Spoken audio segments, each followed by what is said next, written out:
السلام علیکم، میں امداد سومرو۔ آج 21 نومبر ہے، کل 20 نومبر تھی، 20 کے بعد 21 ہی آتی ہے، لیکن آج کی 21 خاص تھی کیونکہ آج کی 21 20 نومبر کے بعد آئی ہے، ٹھیک ہے نا۔ 20 نومبر آپ کو پتہ ہی ہے کہ پاکستان میں بہت کچھ تبدیل ہوا 20 نومبر کو، اور اس کے بعد پاکستان کی سیاست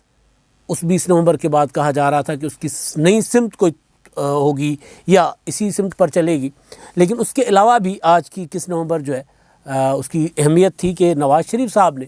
آج خطاب کرنا تھا آسماں جہانگیر کانفرنس کے دوسرے دن اختتامی سیشن سے،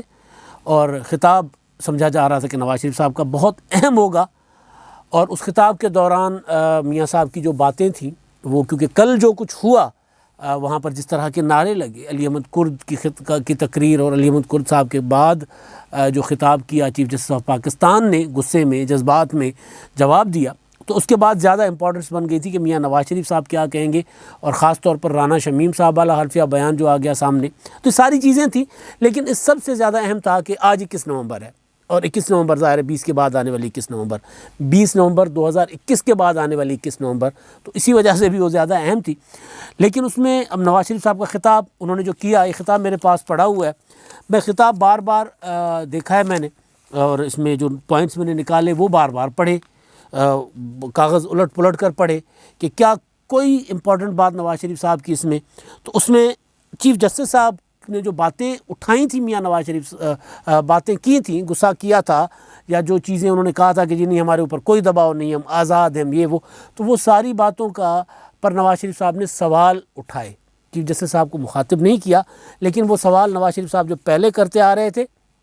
آج ذرا ان کا جو انداز تھا اس میں لگ رہا تھا کہ وہ چیف جسٹس آف پاکستان کو بتا رہے ہیں کہ جو آپ آزادی کی بات کر رہے ہیں تو ہمارے ساتھ تو یہ کچھ ہوتا رہا ہے، یہ کچھ ہو رہا ہے، اور جو ججز اعتراف کرتے ہیں اپنے اوپر دباؤ کا تو وہ تک نوکریوں سے نکال دیے جاتے ہیں۔ تو بہرحال، لیکن میں سوچ رہا تھا کہ میاں نواز شریف صاحب کے خطاب میں کوئی اہم بات تھی یا وہاں ہونے والا واقعہ زیادہ اہم تھا۔ تو جو کل ملا کے جو حساب جو لگتا ہے وہ یہ کہ وہاں جو ہوا واقعہ وہ زیادہ اہمیت اختیار کر گیا۔ نواز شریف صاحب جو خطاب انہوں نے کیا، خطاب ہو بھی جاتا، میڈیا پر چل بھی جاتا، کیونکہ میڈیا پر تو میاں نواز شریف صاحب پر پابندی ہے، لیکن وہ خطاب وہاں پر بغیر رکاوٹ کے چل جاتا کانفرنس میں، تو وہ خطاب بس ٹھیک ہے، ایک ایوریج خطاب تھا۔ میاں نواز شریف صاحب اس سے زیادہ تگڑے تگڑے خطاب کرتے رہے، اور آج کے خطاب میں ان کا ایک روایتی خطاب جو ہوتا ہے کسی کانفرنس پہ اختتام پر، ایک جو ہوتا ہے کہا جاتا ہے کہ جی آئیں ابھی سے شروع کرتے ہیں، اور جہاں پر جو تجاویز ہیں وہ تجاویز نہیں رہنی چاہیے، ان کو قومی ایجنڈا بنانا چاہیے، پھر ایک قومی تحریک اٹھانی چاہیے۔ تو تحریک میں تو مسلم لیگ نون یا پی ڈی ایم یا اپوزیشن ہے، تو میاں نواز شریف صاحب نے اس طرح کی باتیں کی، لیکن ان باتوں کو امپورٹنس اتنی نہ ملتی اگر وہ وہاں پہ حرکت جو سرزد ہوئی یا جو کی گئی وہ نہ ہوتی، تارے کاٹنے والی، انٹرنیٹ کا جو سروس ہے وہ بند کرنے والی۔ ہوا کچھ یوں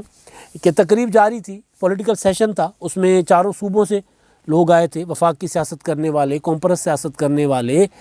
پاکستان میں قوم پرست اور وفاق کی سیاست کرنے والے وہ لوگ جو پاکستان کے وفاق کو مضبوط بنانا چاہتے ہیں، اور وہ مضبوط کیسے بناتے ہیں، وہ آئین کی بات کرتے ہیں۔ جو آئین کی بات کرتا ہے، چھوٹی قومیتوں کے حقوق کی بات کرتا ہے، جو جمہوریت کی بات کرتا ہے، جو پارلیمنٹ کی بات کرتا ہے، جو سویلین سپرمیسی کی بات کرتا ہے، دراصل وہی پاکستان کی مضبوطی کی بات کر رہا ہوتا ہے، پاکستان کے وفاق کی بات کر رہا ہوتا ہے۔ جب ہم یہاں پر بات کرتے ہیں نا قوم پرست، پشتون قوم پرست، سندھی قوم پرست، بلوچ قوم پرست، تو یہاں پر ایک تاثر آتا ہے عموماً کہ یعنی قوم پرست کے لفظ سے ایک تاثر لیا جاتا ہے کہ یہ قوم پرست تو پاکستان میں رہنا ہی نہیں چاہتے، اور ہمیں یہ سکھایا گیا ہے، ہمیں یہ پڑھایا گیا ہے، ہمیں یہ بتایا گیا ہے کہ جی یہ تو ہیں ہی علیحدگی پسند، یہ تو ہیں ہی دشمن کے ایجنٹ، یہ لوگ آئین کی بات کرتے ہیں۔ اور یہی حقیقی جو وفاق کی خوبصورتی ہے کہ بلوچ، عبد المالک بلوچ وزیر اعلیٰ رہ چکے ہیں، انہوں نے خطاب کیا، لطیف پلیجو صاحب وہ وفاق کی پولیٹکس کرتے ہیں، عمران خان صاحب کے اتحادی تھے پچھلے دنوں، ابھی بھی وہ پی ٹی آئی کے زیادہ قریب ہیں بنسبت پیپلز پارٹی کے۔ اسی طرح منظور پشتین صاحب جو ہیں وہ کہتے ہیں کہ ہم تو آئین کی بات کرتے ہیں کہ آئین نے جو ہمیں حقوق دیے۔ محسن داوڑ صاحب وہ الیکشن لڑ کے قومی اسمبلی میں بیٹھے ہوئے، جو الیکشن بندہ لڑے، حلف لے پاکستان کا، تو ظاہر اور قومی اسمبلی میں بیٹھ کے، پارلیمنٹ میں بیٹھ کے جمہوری طریقے سے جو بات کرے تو وہ وہی وفاق کی مضبوطی کی بات ظاہر ہے، وہ نظر آتا ہے کہ وفاق کی بات کر رہے ہیں، اور آئین پر چلنا چاہتے ہیں، تو آئین پر چلنے سے زیادہ بہتر تو کوئی چیز ہے نہیں۔ خیر، تو وہاں پر جب تقریریں ہو رہی تھیں تو جب منظور پشتین کی تقریر آئی تو اس کی تقریر کے کچھ وقت کے بعد نیٹ سروس بند ہو گئی، ختم ہو گئی، جیمر لگ گئے۔ تو اب وہ جیمر کیوں لگ گئے جی؟ اچھا جی، منظور پشتین کی تقریر ہے، اس کے بعد پھر باقی تقریریں ہوئیں، جیمر آن نہیں ہوا۔ نواز شریف صاحب کی تقریر کے لیے ایک الٹرنیٹ بندوبست کیا گیا تھا انٹرنیٹ کا۔ وہ میاں صاحب جب تقریر کرنے آئے، انہوں نے اپنا ابھی تمہید باندھنا شروع کی، 1-1.5 منٹ بات کی، ابھی شکریہ ادا کرنا شروع کیا، جو منتظمین تھے ان کے نام لینا ہی شروع کیے، تو ان کی انٹرنیٹ بند ہو گیا۔ منیزے جو آسمہ جہانگیر صاحبہ کی صاحبزادی ہیں، جرنلسٹ ہیں، اور وہ سارا کر رہی تھی، ماڈریٹ کر رہی تھی، چلا رہی تھی سارے سیشن کو، تو انہوں نے اعلان کیا وہاں پہ کہ جی نواز شریف صاحب کی تقریر روکنے کے لیے انٹرنیٹ کی سروس بند کر دی گئی تھی، ہم نے الٹرنیٹ بندوبست کیا لیکن وہ بھی روک دی گئی، تو ہم کوئی اور جگاڑ لگاتے ہیں۔ اتنے میں انہوں نے پھر ایک اور اعلان کر دیا کہ جی تاریں کاٹ دی گئی ہیں۔ پھر منیز جہانگیر ہیں، آسمہ جہانگیر کی بیٹی ہیں، پھر آسمہ جہانگیر بھی تو مشرف کو کہا کرتی تھی ماما میاں چنو، اور ان کے وہ جب بھی کوئی بات آتی تھی انتہائی سخت ترین حالات میں بھی وہ ایک خطرناک قسم کا طنزیہ جملہ مارتی تھی۔ تو منیزے نے بھی پھر کہا کہ جی تاریں کاٹنے کا کام تو چوہے کرتے ہیں۔ اب یہ چوہے کون تھے؟ پھر جب پتہ کرنے کی کوشش کی تو جناب یہ تو وفاقی حکومت، عمران خان صاحب کی سرکار، وزارت اطلاعات کا یہ آرڈر تھا کہ جی یہ تاریں کاٹ دی جائیں اور خطاب نہ ہو۔ یہ پتہ چلا خطاب نہ، اور اس کے پیچھے کوئی اور سیاسی مقاصد بھی ہوں گے۔ 20 اور 21 سارا کچھ حالات چینج ہوئے ہیں نا، تو کسی کو کسی سے لڑانا بھی مقصود ہو سکتا ہے، اور بعد میں کہے کہ جی ہم نے نہیں کیا، کیونکہ فواد چودھری صاحب نے تو خیر وہ انہوں نے اپنا سیدھا صاف صاف بات کر دی تھی صبح ٹویٹ کر کے کہ جی میں نے نہیں جانا، میں اپنا اس سیشن میں نہیں، اپنا کانفرنس میں نہیں جاؤں گا، کیونکہ وہاں ایک مفرور جو ہے پاکستانی کی عدالتوں سے بھاگے ہوئے جو شخصیت وہ خطاب کریں گی، تو آئین اور قانون کے مطابق میرا وہاں جانا بنتا نہیں، میں نہیں جاؤں گا۔ تو تبھی سمجھ آ گئی تھی کہ نواز شریف صاحب کا جو خطاب ہے وہ اس میں رکاوٹ ہوگی۔ پھر وہ جو جب مجھے کل پتہ چلا کہ میاں نواز شریف صاحب خطاب کریں گے آج، تو میں نے پتہ کرنے میں نے کہا یار وہ جو دعوت نامہ ہے اس میں جو سیشنز ہیں مختلف اس طرح کی کانفرنس کے بیک وقت 3-3 4-4 سیشنز چل رہے ہوتے ہیں، تو میں نے وہ سارا منگا لیے 8-10 کارڈز جو تھے جن پر مختلف سیشنز کے تھے، تو اس میں اختتام تک نواز شریف صاحب کا تو ذکر ہی نہیں تھا۔ تو میں نے پھر پتہ کرنے کی کوشش کی، جی میاں صاحب تو ہیں نہیں، تو ہمارے دوست ہیں گوہر بٹ صاحب، انہوں نے کنفرم کیا کہ نہیں جی میاں صاحب ہیں، صبح کنفرم کیا۔ اس کے بعد فواد چودھری صاحب کا جب ٹویٹ آ گیا تو بات پتہ چل گئی کہ ہاں جی میاں نواز شریف صاحب کا خطاب ہوگا۔ اب سوال یہ تھا کہ جی اس کو گپت کیوں رکھا جا رہا تھا، چھپایا کیوں جا رہا تھا، اس کو خفیہ کیوں رکھا جا رہا تھا؟ اس وقت تک ہمیں سمجھ نہیں آ رہی تھی۔ میں اپنی طرف سے کہہ رہا تھا یار منیزے یہ کیا کر رہی ہیں، مطلب چھپانے کی ضرورت تو تھی نہیں۔ تو جب یہ تاریں کاٹنے کا سین ہوا، جب انٹرنیٹ بند کرنے کا سین ہوا، تب سمجھ آیا او ہو، اگر نواز شریف صاحب کا نام کارڈ پہ ہوتا تو کانفرنس ہی نہ ہوتی، پھر تو ہوٹل کی انتظامیہ کو کہا جاتا کہ جی آپ نے ہوٹل چلانا ہے تو یہ اجازت نہ دیں۔ تو پھر اس طرح بھی ہوا ہے، یہاں پہ ہمارے اپنا بڑی بڑی یونیورسٹیز نے بلا کے مہمانوں کو آخری ٹائم پہ ہاتھ جوڑ دیا کہ جی ہم نہیں کروا سکتے۔ تو کل چیف صاحب تو کہہ رہے تھے کہ ہمارے یہاں سب کچھ آزاد ہے، عدلیہ آزاد ہے، لیکن یہ والی پابندیاں کہ سابق وزیر اعظم خطاب نہیں کر پا رہے۔ میں بار بار کہہ رہا ہوں کہ میں کاغذ یہ میں نے لکھے ہوئے ہیں، نوٹس لکھے ہوئے ہیں، اس میں میاں نواز شریف صاحب کی کوئی ایسی بڑی بات نہیں تھی جس سے کوئی انقلاب آ جاتا آج۔ میاں نواز شریف صاحب نے انتہائی اپنی زندگی کی ٹھنڈی ترین تقریر کی آج، جس میں انہوں نے ظاہر ہے کہا 74 سالوں سے یہ کچھ ہوتا آ رہا ہے، ہمیں سوال تو کرنا ہے کہ بھئی ہم نے کس طرح چلنا ہے، آئین کی پاسداری، پھر آئین کے ساتھ وفاداری یا پاسداری نہ کرنے والے مجرم ہیں، قومی غدار ہیں، یہ تو آئین کہتا ہے اور یہ آئین میں ہے۔ آخر میں میاں نواز شریف صاحب نے یہ ضرور کہا کہ جی یہ اپنا ہمارا یہ جو آج کا ایجنڈا جو تھا، اس ایجنڈے کے تحت ایک قومی ایجنڈا ہے، یہ جو اپنا کانفرنس میں جو تجاویز آئی ہیں اس کے تحت ایک قومی ایجنڈا بنایا جائے اور پھر ایک قومی تحریک بنائیں۔ ابھی ہم نے کوئی تحریک نہیں اٹھائی تو پھر ہم پاکستان جو ہے وہ خدا نخواستہ اس کو بہت زیادہ نقصان پہنچے گا، پھر ہم آگے نہیں بڑھ سکیں گے، پھر دوبارہ ملک کو اس طرح اٹھا نہیں سکیں گے۔ باقی انہوں نے آئین شکنیوں کا ذکر کیا ہے۔ وہ ایک ضیاء الحق صاحب نے ایک وقت میں کہا تھا کہ آئین کیا ہے، آئین کاغذ کا ٹکڑا ہے، میں پھاڑ کر ردی میں پھینک دوں گا، آئین کیا ہے؟ تو انہوں نے اس کا بھی ذکر کیا میاں صاحب نے کہ جی ہم نے یہ بھی سنا ہوا ہے کہ آئین کو اپنا ایک کاغذ کا ٹکڑا سمجھ کے ردی میں پھینکنے کی باتیں بھی ہوتی رہی ہیں، ہم نے پڑھی بھی ہیں، ہم نے سنی بھی ہیں، اور پھر ان مارشل لاؤں کو عدلیہ جو ہے ججز وہ جواز بخشتے رہے ہیں، نہ صرف جواز بخشتے رہے بلکہ آئین میں ترمیم کی اجازت بھی دیتے رہے ہیں۔ تو یہ بھی ہوا ہے، صدروں نے جو صدر تھے انہوں نے اسمبلیاں توڑی اور عدالتوں نے اس کے غلط فیصلے کو جواز بخشا۔ میاں صاحب نے یہ باتیں بھی کی، ساری باتیں تھیں، اور جو توقع تھی، جو سوچا جا رہا تھا یا جس کا ڈر تھا میاں نواز شریف کے جس خطاب کا ڈر تھا، جس کی وجہ سے تارے شارے کاٹ دی گئی تھی، وہ تو میاں صاحب نے کیا ہی نہیں. لیکن ڈر کتنا ہے، اصل چیز جو ہے کہ نواز شریف صاحب جلاوطن بیٹھے ہوئے ہیں. نواز شریف صاحب کو کہتے ہیں جی بھاگ گئے. نواز شریف صاحب جو ہیں یا ہماری جو باقی پولیٹیکل فورسز قوتیں وہاں بیٹھی ہوئی تھیں جن کی آواز دبانے کی، ٹی وی پہ چلنے کی، مطلب آپ دیکھیں نا کتنا دلچسپ ہوا کل صورتحال کہ علی احمد کرد کا خطاب جو ہے، جس کے جواب میں چیف جسٹس صاحب نے انتہائی تگڑی تقریر کی جذباتی ہو کے، وہ کرد صاحب کا خطاب تو اس طرح نہیں دکھایا گیا لیکن تقریر اس طرح دکھائی گئی پوری کی پوری. تو آج بہرحال میاں نواز شریف صاحب نے وہ رانا شمیم صاحب والا بھی ذکر کیا ہے کہ جی وہ ججوں کو فون جاتے ہیں اور ہم اور کہ سزائیں دینے کے لیے، اور جب جج اعتراف کرتے ہیں تو نوکری سے چلے جاتے ہیں. ہاؤس ان آرڈر کرنے والی بات بھی انہوں نے کی کہ کر چکے ہوں. ہم ہاؤس ان آرڈر کرنے کی بات کرتے ہیں تو ہمیں ڈان لیگس کے ذریعے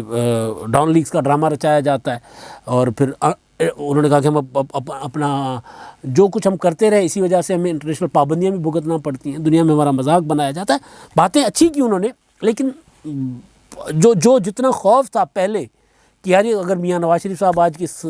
کانفرنس میں خطاب کریں گے تو نہ جانے کیا ہو جائے گا، وہ تقریر نہیں تھی. ہاں یہ ضرور ہوا کہ نواز شریف صاحب کا خطاب روک کے نواز شریف صاحب کا وزن بتا دیا جنہوں نے بھی یہ فیصلہ کیا تھا. اب ظاہر ہمیں تو یہ پتہ چل رہا ہے کہ وفاقی حکومت کا فیصلہ تھا، وزیر اعظم عمران خان صاحب کا فیصلہ تھا، تو ان کے فیصلے کے تحت یہ سارا کچھ کیا گیا. تو بات یہ ہے کہ کانفرنس تھی آسماں جہانگیر کی، آسماں جہانگیر کے نام سے، اور آسماں جہانگیر تو ظاہر ہے ان کی آواز بنا کرتی تھیں، ان کی آواز تھیں، بلکہ اب بھی ہیں. کسی نے کہا کہ جی آسماں جہانگیر تو مر کر بھی بے آوازوں کی آواز بنی ہوئی ہے. ان کی کانفرنس میں باتیں ہوئی نا، علی احمد کرد نے وہاں پہ بات کی، وہاں سے پھر تنازعات اٹھے نا، ابھرے چیف جسٹس صاحب کی تقریر سے. پھر آج منظور پشتین نے وہاں پہ اپنا سارا کا سارا کیس رکھ دیا. اب ڈاکٹر عبدالمالک بلوچ نے بلوچستان کے ساتھ ہونے والی زیادتیاں، وہاں پر کس طرح انسانی حقوق کی کوئی کسی بھی قسم کا کوئی خیال نہیں رکھا جا رہا، جو ایاز لطیف پلیجو نے صوبے کے وسائل پر پڑنے والے بقول ان کے جو ڈاکے ہیں اس پر انہوں نے ذکر کیا. تو یہ ساری چیزیں آسماں جہانگیر کے نام سے ہونے والے فورم پر ہوئی ہیں. اور اس سے سب سے امپورٹنٹ چیز یہ کہ ابھی کیونکہ ہماری اپوزیشن تحریک میں ہونے کے باوجود بھی تقسیم ہے، ہماری پولیٹیکل فورسز جو وفاقی کی سیاست کرتی ہیں یا مذہبی سیاست کرتی ہیں، جس طرح پی ڈی ایم میں دونوں طرح کی جماعتیں ہیں، مذہبی سیاسی جماعتیں، وفاقی اس میں کوئی کمپرس جماعت نہیں ہے. آج یہ جو فورم تھا آسماں جہانگیر صاحبہ کا، یہاں پر پورا وفاق تھا، وفاقی سیاسی جماعتیں اور پورا وفاق دو الگ الگ چیزیں ہیں. مطلب پیپلز پارٹی ہو گئی، مسلم لیگ نون ہو گئی، جے یو آئی ہو گئی، جماعت اسلامی ہو گئی، یہ اپنی جگہ، لیکن ڈاکٹر عبدالمالک بلوچ کی پارٹی ہو گئی، اپنا ان کی منظور پشتین ہو گئے، محسن داوڑ انہوں نے الگ سے پولیٹیکل پارٹی بنا رکھی ہے، ایاز لطیف پلیجو ہو گئی. سارے لوگ آسماں جہانگیر کے نام پہ اکٹھے ہوئے اور وہاں پہ انہوں نے ایک دوسرے کی بات سنی، اور سامنے کھڑے ہو کے لوگوں بیٹھے ہوئے لوگوں نے ان کی بات کو سنا بھی، سمجھا بھی. بلکہ مجھے تو وہ جو کر رہے تھے راجہ سلمان اکرم راجہ صاحب نے جب منظور پشتین کو بلایا تقریر کے لیے، تو ان کا ایک جملہ بڑا مطلب جملے ہوتے ہیں نا، کچھ جملے میں وہ جو بیٹھ جاتے ہیں، وہ جملہ بڑا تھا. ایک جملہ بہت کچھ تھا. وہ انہوں نے کہا کہ جی دور سے ایک آواز آتی ہے ہمیں، اور وہ آواز جب ہمارے تک آتی ہے تو ہمیں کہا جاتا ہے کہ یہ آواز نہ سنو. تو میں تقریر کے لیے بلاتا ہوں منظور پشتین کو. تو منظور پشتین نے آ کے پھر وہاں پر باتیں کی. ظاہر ہے ٹی وی شی پر تو ان کی باتیں نہیں چلتی ہوتی، لیکن انہوں نے بتایا کہ وہاں ہو سکتا ہے کہ منظور پشتین کی بہت سی باتیں ٹھیک نہ ہو سکتا ہے وہ سارا کچھ سچ کہتے ہوں، لیکن بات کرنے کی اجازت اور پابندیاں، یہ امریتوں میں ہوتا ہے پابندیاں، بات کرنے کی اجازت جمہوریت میں ملتی ہے. یہاں پر ہم کہہ رہے ہیں، عمران خان صاحب کہتے ہیں میں سب سے بڑی جمہوریت ہوں. تو سب سے بڑی جمہوریت سب سے بڑے مخالف کو سنتی ہے، تب بنتی ہے سب سے بڑی جمہوریت. وزیر اعظم عمران خان سب سے بڑی جمہوریت کے دعوے دار تو ہیں، لیکن نواز شریف کی تقریر سے پہلے تاریں کٹواتے ہیں، اب خود حکم کر کے وہاں سے فون کروا کے.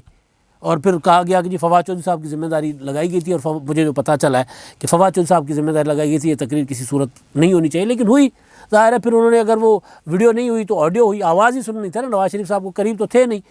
کسی نے ان کو چھو تو نہیں سکنا تھا، لیکن تقریر ہونی تھی، ان کا مدعا تھا، وہ انہوں نے مدعا بیان کر لیا. اگر ان کو نارملی بیان کرنے دیا جاتا تو اس سے پہلے جب نواز شریف صاحب کو بلایا گیا تو 2-4 لڑکیاں پیچھے نوجوان وکیل بیٹھی ہوئی تھیں، وہ نواز شریف صاحب کے خلاف نعرے بھی لگا رہی تھی، ہلکے ہلکے مذاق میں ہی صحیح لگا رہی تھی. تو نواز شریف کو بغیر پابندی کے اگر لوگوں تک جانے دیا جائے، بات کرنے دی جائے، تو پھر نواز شریف صاحب کا قد اتنا نہیں بنتا.